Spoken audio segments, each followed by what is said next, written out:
네, 안녕하세요. 오늘은 2022학년도 3월 모의평가 14번에서 17번에 대해서 한번 해설해 보도록 하겠습니다. 우선 문단 번호부터 쓰면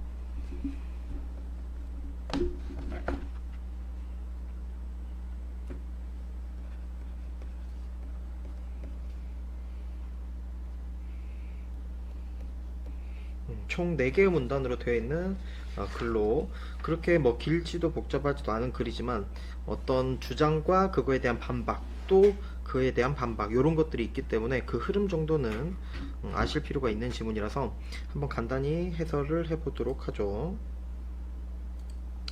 우선 1문단부터 좀 봅시다. 멈춰있는 흰 공에 빨간 공이 부딪혀 흰 공이 움직였다고 하자. 그러니까 지금 보시면 이런 것들은 벌써 시작과 동시에 표시가 되어 있죠. 표시도 되어 있고 그 다음에 이런 것들이 문제에서도 당연히 물었을 거니까 이런 부분들은 조금 유의할 필요가 있는 부분이라고 생각을 해주면서 우리가 집중해서 읽어야 될 필요가 있는 부분이죠. 휴은 빨간 공이 흰 공에 부딪힌 사건과 흰 공이 움직인 사건 사이에 인과관계가 성립하기 위해, 그러니까 인과관계라는 건 지금 빨간 공이 흰 공에 부딪힌 사건, 그 다음에 흰 공이 움직인 사건에 대해서 인과라는 건 어떤 것이 원인이 돼서 그 원인에 따른 결과가 발생했다는 얘기잖아. 그러니까 그걸 성립하기 위한 3가지 요건을 제시했대. 그러면 3가지 요건을 제시했다는 건 이제 이 뒤에서 그 3가지 요건을 설명을 하겠죠. 이런 것들은 굉장히 중요하게 보셔야 돼. 그래서 인과관계가 성립하기 위한 3가지 요건을 당연히 시험에 묻기가 좋은 거죠. 그래서 이런 것들은 조금 우리가 주의해서 볼 필요가 있는 부분입니다. 그 다음 이어서 봅시다. 원인이 결과보다 시험적으로 앞서 있어야 되고 3가지 조건 중에 첫 번째 조건은 원인이 결과보다 시간적으로 앞서야 된대. 그리고 쉼표도 나와 있고 고도 연결되어 있지. 그러면 우리가 찾을 때도 이렇게 하면 편. 여기도 며라고 해서 연결해주고 쉼표가 있기 때문에 얘가 2번째 요건, 얘가 3번째 요건이라고 정리하면 좋겠네. 그래서 이 글은 벌써 1문단에서 누가 얘기했던 거야? 그쵸, 휴미 얘기했던 거야. 휴미 얘기한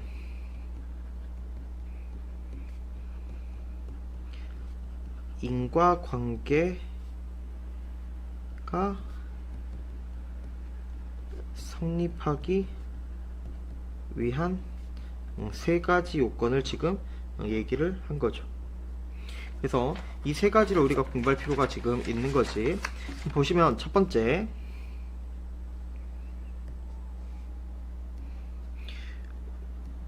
원인이 결과보다 시간적으로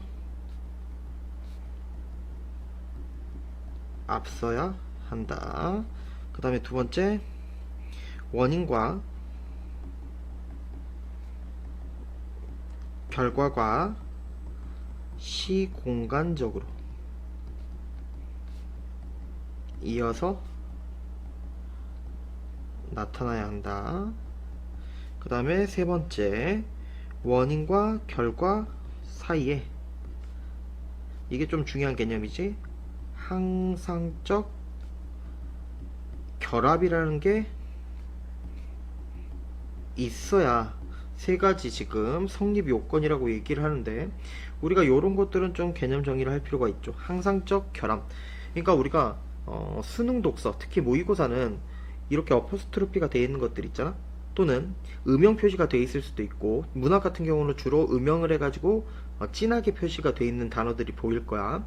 특히 시가 그런 게 굉장히 잘 보이는데, 시에서 그런 것들이나 독서에서 이렇게 표시가 있는 것들은 무조건 핵심어인 거고, 핵심어.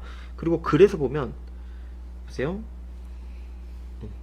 여기 보면 항상적 결함이라고 지금 찍었지. 그러면 이런 것들은 핵심어가 되기 때문에 거의 뒤에서 뭘 하게 되냐, 개념을 정의해주게 된다. 왜? 수능 독서는 모르는 걸 추론적으로 묻는 게 더 중요한 거지 항상적 결합이라는 걸 알고 있어야 된다 이런 개념이 아니거든.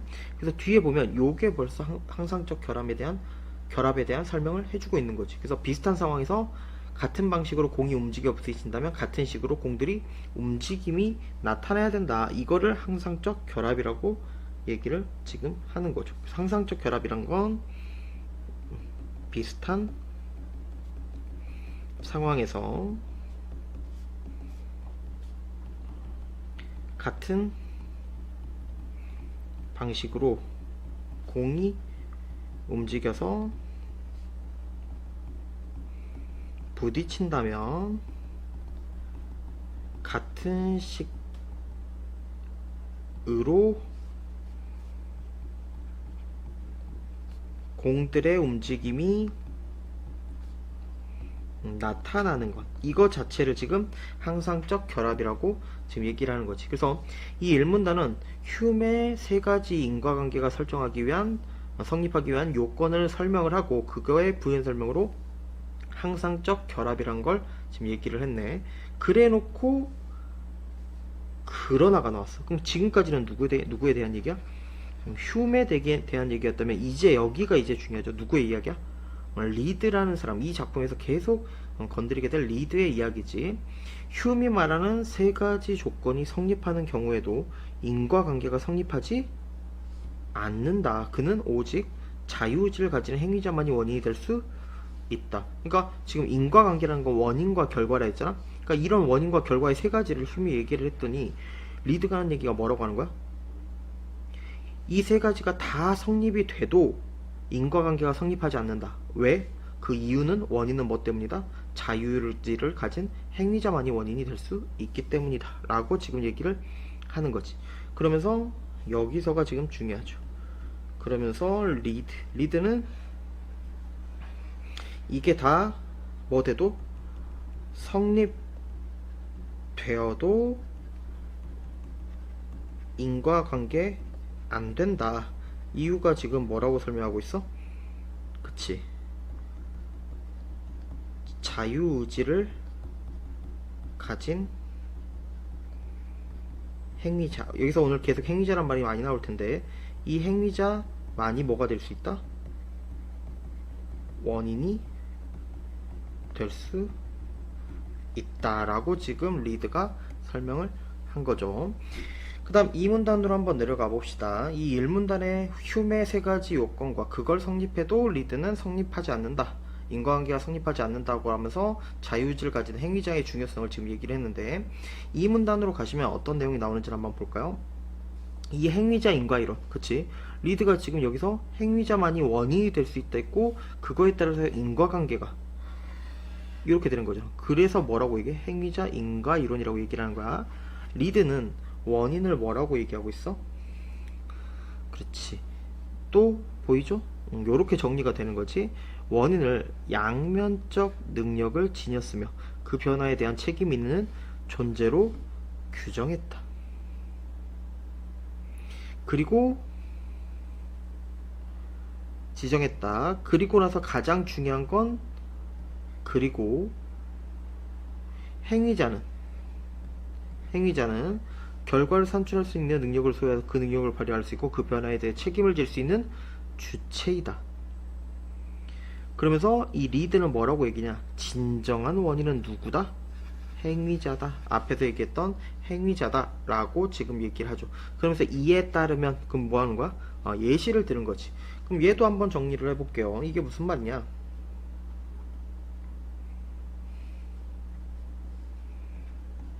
이 문단 이렇게 되는 거야.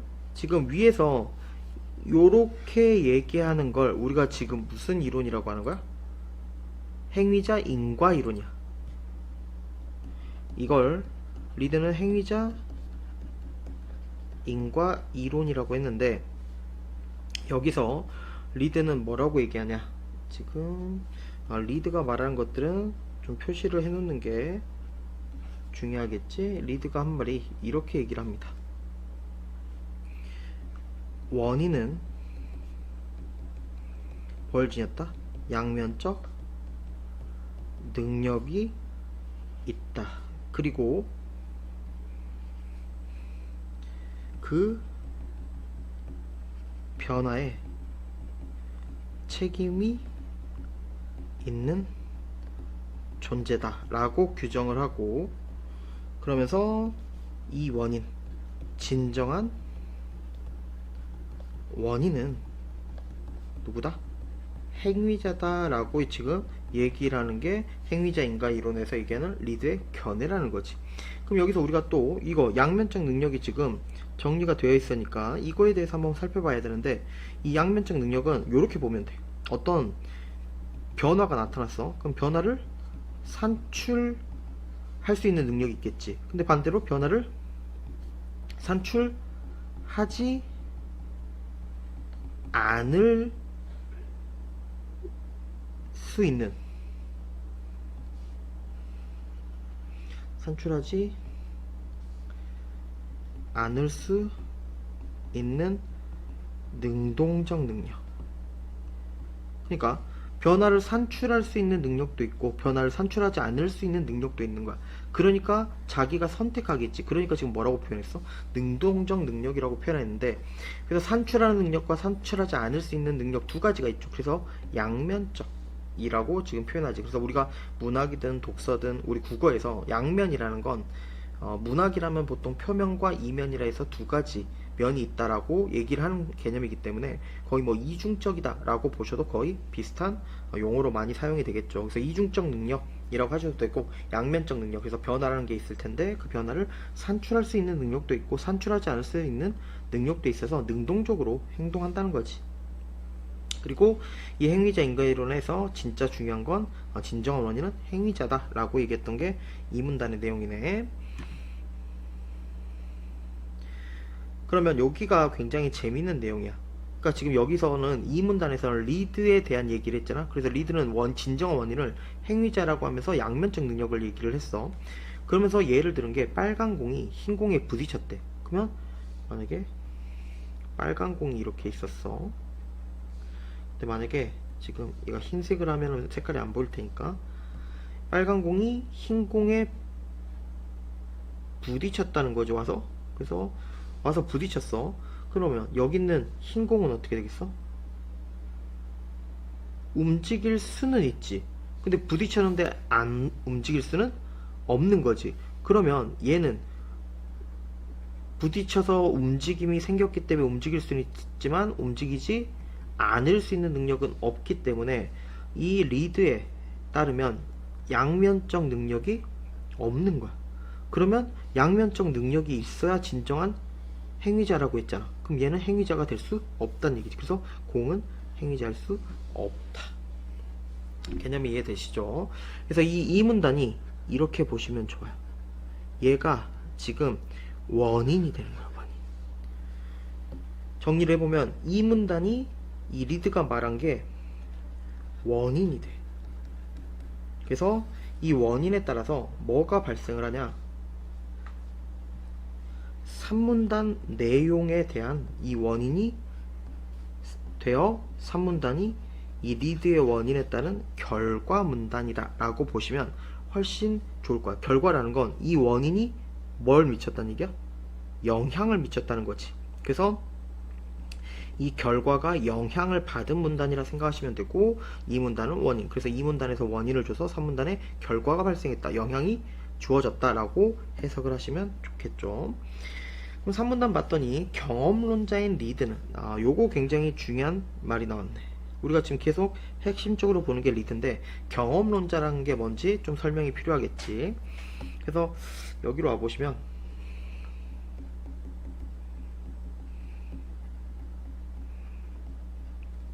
경험론자에 대한 설명을 간단히 해볼게요. 경험론자 하면 뭐 대표적인 사람들은 뭐 베이컨이라든지 존 로크라든지 이런 사람들이 아마 시작이지 않을까 싶어요. 그래서 이런 사람들이 뒤로 가면 우리 비문학에서 많이 나오는 휴미라든지 또는 교육학에서 중요한 루소, 페스탈로치, 이런 사람들에게 영향을 준 경험론자인데, 이 경험론은 쉽게 이해하면 이렇게만 생각해도 될 것 같아. 얘네의 시작은 모든 지식은 어디서 시작된다? 인간의 경험에서 비롯된다라는 핵심이야. 그래서 모든 거에서 가장 중요한 건 뭐야? 인간의 경험이야. 그래서 경험에 따라서 지식이 달라지는 경험론자. 그러니까 리드라는 사람은 경험론자, 인간의 경험을 중시하는 사람이야. 요거 굉장히 중요해. 이따가 뒤에 문단에서도 이걸 응용해서 생각을 조금 해야 되니까. 이 리드의 관점에서 보면 관찰 범위 내의 행위자는 오직 인간뿐이다. 그 말은 앞에서 이게 원인이고 이게 결과니까 인간만이 뭐가 있단 얘기야? 양면적 능력이 있단 얘기지.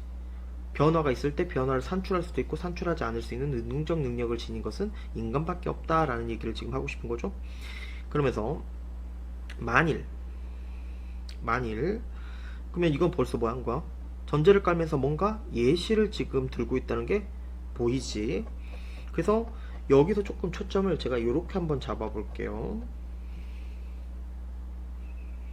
여기가 3문단부터가 좀 재밌는데 뒷페이지로 제가 넘어가서 정리를 한번 해볼게. 여기가 왜 재밌냐면 이 3문단부터 4문단까지 요런 것들이 계속 이어지면서 뭔가 말을 하는 게 있거든. 그래서 우리가 지금 정리를 간단히 해보면 2문단, 3문단의 관계가 나왔잖아요. 그러면 이걸 가지고 전체는 2에서 4문단을 얘기할 때 요런 게 가능한데 2문단에서 원인이 돼가지고 3문단의 결과 또는 이거에 따른 영향이 생겼잖아. 그 영향을 가지고 밑에서는 이제 뭐 하는 게 나오냐면 지금 이 리드의 견해에 대한 반대 견해를 세 가지로 설명을 해. 그리고 이 리드 견해의 반대 견해에 대한 색깔을 요렇게, 이 색깔은 별로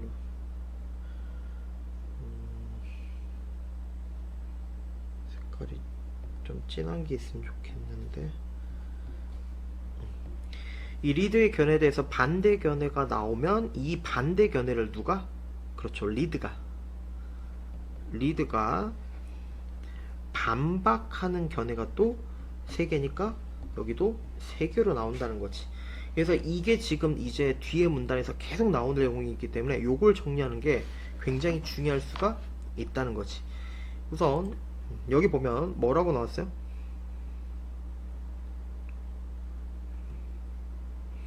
관찰 범위 내 행위자는 오직 인간이다 라고 하면서 한번 읽어볼게. 어떤 사람이 흰 공을 움직이게 해서 빨간 공이 굴렸고 흰 공이 움직였다면 그 사람은 행위자이고 흰 공이 움직인 것은 결과에 해당한다. 리드는 이와 같이 결과가 발생하기 위해서는 행위자가 양면적 능력을 발휘해야 되고 위에서 얘기했던 거지. 행위자의 의욕이 항상 적으로 결합해야 된다. 아까 처음에 이거 항상적 결합이라고 나왔던 거네. 지금 핵심 용어들이 앞에서 설명한 것들이 여기서 그대로 지금 나오고 있는 거지. 그래서 항상적 결합이 있어야 된다고 봤다. 리드는 의욕이 정신에서 일어나는 하나의 사건이라고 보았다. 이와 관련해 결과를 발생시킨, 여기가 진짜 중요한 게 나오네요. 리드 볼까요?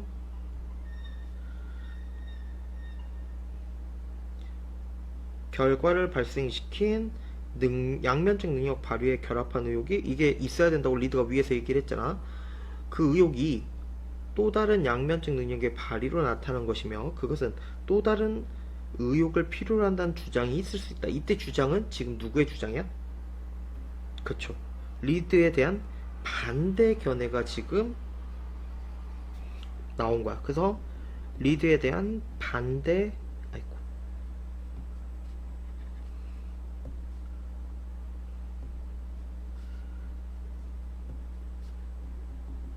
견해가 여기서 1번이 제시가 되는 거야.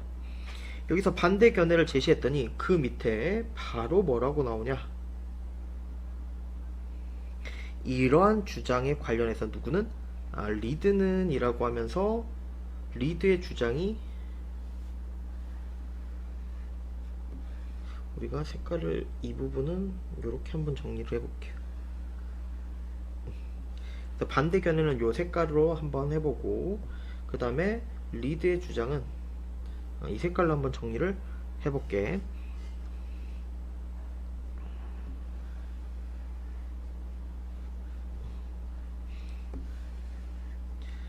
그래서 이 두 가지가 굉장히 지금 중요한 선별 요소가 돼야겠지. 이게 앞에 게 결과를 발생시킨 양면적 능력의 발휘에 대해서 또 다른 양면적 능력의 발휘로 나타난 것이며, 그것은 또 다른 의혹을 필요한다는 주장이 있을 수 있다. 이게 리드 견해에 대해서 반대 견해를 제시했다면, 뒤에 바로 이게 리드의 반박이야. 리드의 반박 1번이지. 리드는 의혹과 같은 정신의 내재적 활동은 행위자의 양면적 능력의 발휘인 의혹의 일으킴과 그것의 결과인 의혹 자체를 구별할 수 없는 것이라고 보았다는 지금 반박을 해버리는 거지. 그러면서 뒤를 봤더니 이는 의혹을 일으키는 경우에는 어떻고 또 다른 의혹이 필요치 않으면 나타냈다. 근데 이게 또 중요하지. 그런데라는 게 지금 나왔어. 역접이지. 그러니까 리드에 대해서 관점을 설명해 놓고 그 결과, 앞에서 리드의 원인, 리드의 원인에 따른 결과와 영향, 그 다음에 리드에 반대하는 견해, 그거에 대한 리드의 반박, 또 그런데야. 그럼 여기도 당연히 또 뭐가 되는 거야? 그치. 여기도 반대 주장이라고 봐야 돼. 의혹과 사건이 항상적으로 결합한다고 보는 리드의 견해에 대해서는 사건의 원인이 행위자가 아니라 의혹이라는 반론이 가능할 수 있다 라고 해서 이게 뭐가 되는 거야? 반박견해 2번이 되는 거야. 근데 뒤에 봤더니 또 이에 대해 누구는? 리드는 이라고 나와버리지? 그럼 리드에 또 뭐 하는 거야?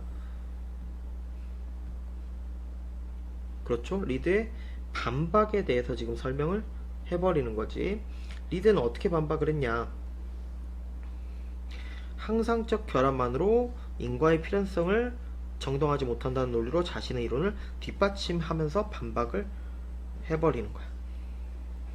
그러면서 사문단에 갔더니 리드가 요렇게 지금 얘기를 하네. 리드는 기회의 원인도 해결해야 했다. 요런 것들도 중요하지. 지금 A라고 물어버렸잖아. 그럼 우리가 기회 원인의 문제가 뭔지, 이걸 어떻게 해결했는지, 요게 굉장히 중요한 요소가 될 수 있겠지. 그러면서 당시에는 부처들의 중세 철학의 영향으로 어떤 철학자들은, 그러면 어떤 철학자들은 뭐의 영향을 받은 거야? 중세 철학의 영향을 받았네. 이 철학자들이 하는 얘기가 요렇게 지금 얘기를 하는 거지. 모든 사건들의 진정한 원인은 누구뿐이다? 그렇지, 신뿐이다 라고 지금 얘기를 해. 그러면서 행위의 기회의 원인이 불가하다고 생각했다. 요렇게 연결이 또 되겠네. 지금 보세요. 진정한 원인은 신이고 행위자는 기회 원인에 불과하다 라는 게 또 뭐야? 반박현의 3번이야. 그랬더니 밑에서 또 리드는 이라고 나와버리지. 그럼 당연히 여기가 뭐가 되겠어요?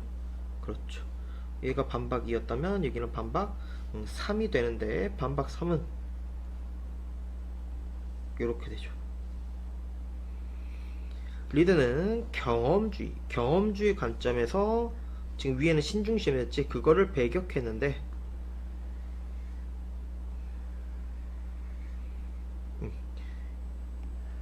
요렇게 주장을 지금 하면서 이게 뭐가 되는 거야? 그렇죠. 반박 3이 되는 거야. 근데 이걸 나눠보면 그는 우리가 경험할 수 있는 것은 행위자의 의혹과 행위뿐이며, 행위자의 의혹과 행위뿐이래. 그 다음에 행위에 신이 개입하는 것은 경험할 수 없는 거. 왜? 경험주의잖아. 신이 진정한 원인이 될 수 없다라고 주장했다. 그러면 이렇게 나눠볼 수도 있겠지. 그러면서 마지막까지 리드는 궁극적으로 결정을 내리는 것이 행위자에 달려있다고 주장함으로써 인간의 주체적 결단이 갖는 의미를 강조했다. 그 말은 뭐야? 인간의 뭘 강조한 거야? 인간의 주체성을 강조했다 라고 보시면 되겠네.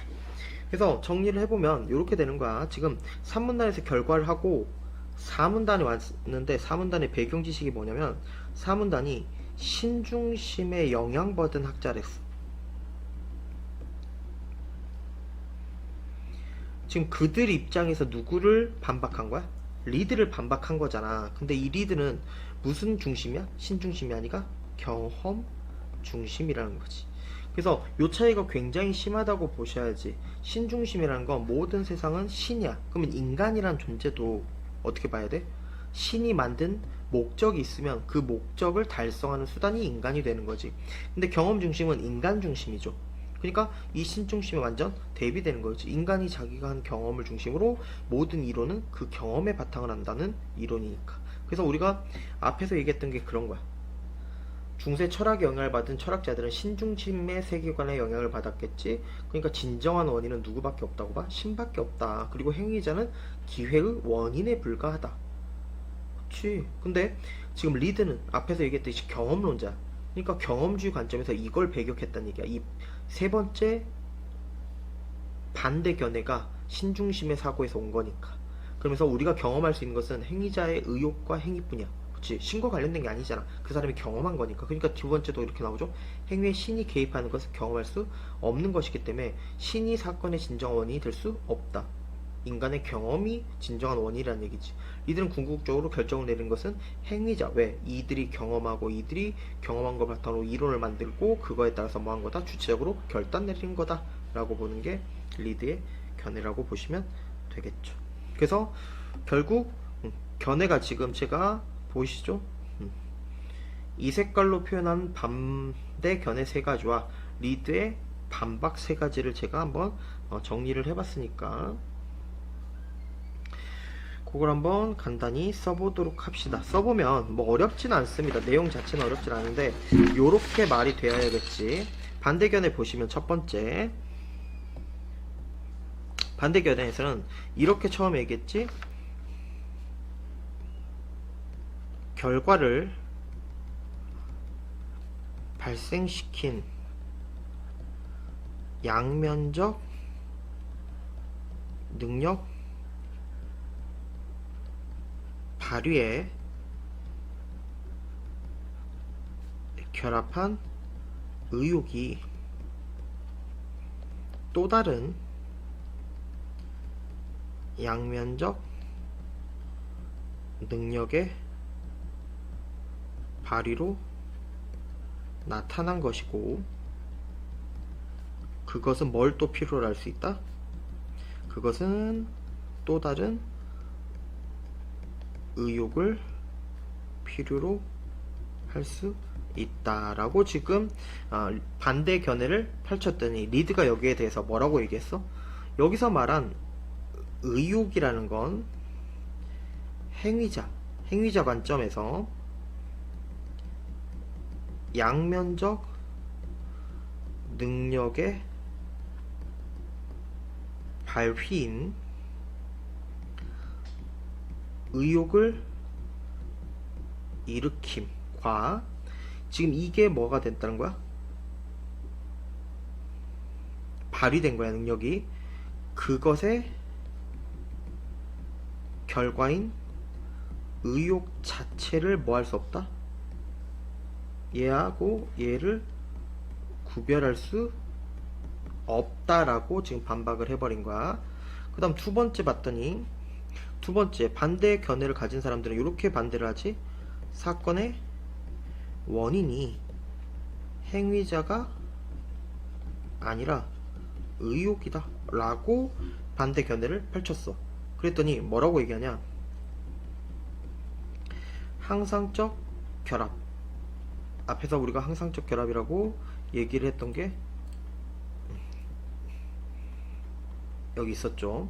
이 항상적 결합만으로는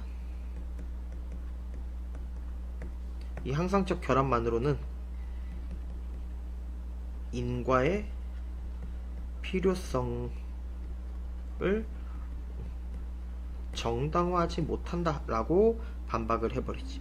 그랬더니 마지막에 신중심 사고에 영향을 받은 반대 견해자들이 사건들의 진정한 원인은 누구뿐이다? 신뿐이다 라고 얘기하면서 행위자는 기회 원인이라고 얘기하면서 그거에 불과하다라고 반대 견해를 펼쳐. 그랬더니 이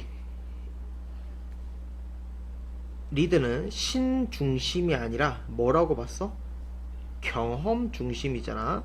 인간의 경험을 중심으로 했기 때문에 요렇게 반박을 하는 거지. 인간의 경험, 즉 행위는 신이 개입하지 뭐한다? 하는 것은 뭐 할 수 없다? 경험할 수 없다. 그러므로 즉 신은 사건의 진정한 원인이 될 수 없다. 그치? 얘는 신이 모든 거에 관여한다고 봤지만 얘는 인간의 경험에 따라서 모든 게 달라지는 거죠. 그러면 행위가 만약에 경험을 하게 한 행위가 신이 개입을 했어. 그럼 얘가 원인이 됐잖아. 그럼 얘가 원인이 된 결과인 행위잖아. 그걸 경험할 수는 없다는 거지. 그러니까 당연히 신은 여기에 들어갈 수 없기 때문에 신이 사건의 진정한 원인이 되는 것도 불가능하다라고 얘기하는 게 리드의 견해라고 보시면 되겠네요. 그래서 이 글은 뭐 짧고 뭐 내용이 어렵진 않습니다. 일문단에서는 휴미라는 사람이 얘기한 인과관계가 성립하기 위한 세 가지에 대해서 설명하면서 항상적 결함이라는 개념, 요걸 좀 조심하시면 되고, 근데 휴미 이렇게 얘기했지만 리드는 이게 세 가지가 다 성립돼도 인과관계가 안 될 수 있다. 왜? 자유의지를 가진, 이 자유의지라는 건 인간의 주체적이라고 아까 마지막에 나왔던 거랑 연결이 되는 건데, 그 행위자만이 진정한 원인이 될 수 있다. 지금 마지막 4문단과 완전 관련돼 있는 걸로 보이지 라고 얘기하면서 2문단이 원인이 돼서 3문단의 결과 영향을 주게 되는데, 2문단에서는 행위자 인과이론에 대한 설명을 하는 거야. 원인은 양면적 능력이 있어야 되고 그 변화에 책임을 질 수 있는 존재로 규정하면서 진정한 원인은 행위자다. 왜? 행위자가 양면적 능력 선택할, 그러니까 뭐 변화가 있으면 그거의 변화를 산출하는 능력과 산출하지 않는 능력을 고를 수 있는 능동적 능력과 변화에 책임질 수 있는 존재는 행위자밖에 없기 때문에.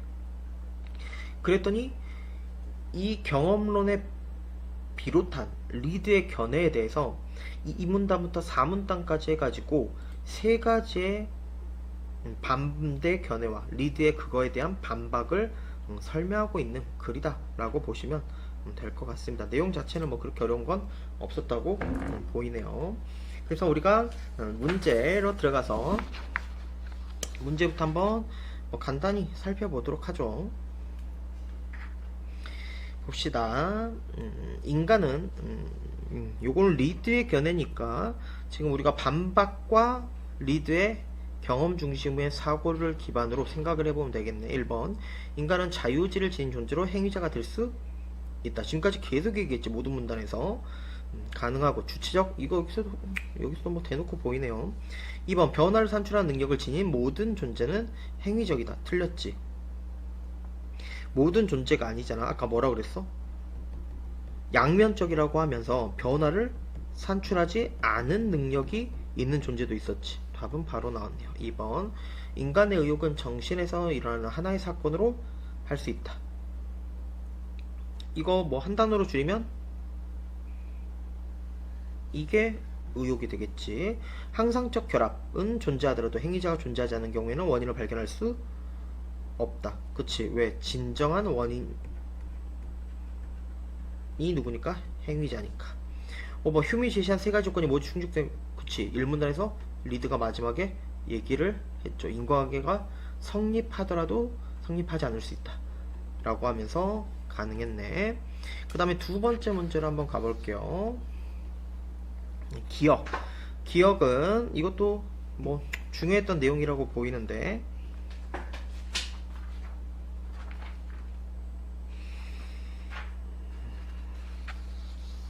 보시면 기억을 이해한 내용으로 적절하지 않은 것이라고 나왔네. 기억이라는 건 멈춰있는 첫 줄이었죠. 멈춰있는 흰 공에 빨간 공이 부딪혀 흰 공이 움직였다는 사건, 그거에 대한 설명으로 적절하지 않은 것.